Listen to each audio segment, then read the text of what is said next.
Hi, folks. Welcome to today's AI briefing, the podcast where we go through news, information, ideas, thoughts, opinions, and other bits all related to AI to help cut through the noise and give our listeners some semblance of what's going on out there in the AI ecosphere. Today, we're going to talk more about physical AI as opposed to software-driven AI. Obviously, from a software-driven perspective, you'll think about ChatGPT or Claude Code, that type of stuff. Today, we're going to talk a little bit about a startup where the man himself, Jeff Bezos, is back as co-CEO. So he's founding a company called Project Prometheus. Sounds super Greek.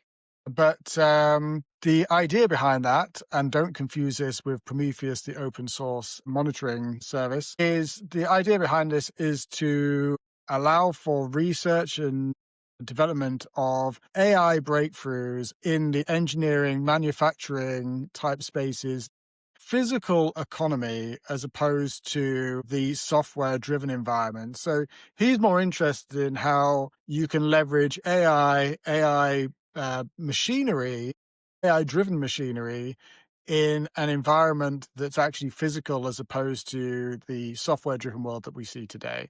And that's quite a big step if you think about it. The fact that most LLMs and the way that we interact with LLMs is typing into a computer or interacting with it inside of a computer. Of course, robots and manufacturing machines will still leverage computers, but it's very much moving physical apparatus, appendages, tooling to do a thing in the physical space as opposed to purely on a screen. And that is a step in a different direction that a lot of companies are not taking. He does, of course, compete with other companies in this space. He's definitely not the only one because you've got the likes of Periodic Labs. The difference is, of course, is that Jeff's funding, Jeff's wealth can certainly play an awful lot into this, and also his ability to generate cash as well. So they've already got $6.2 billion in funding, which is not a small amount and a lot more than the other sort of competitors in this space, which of course gives them a head start.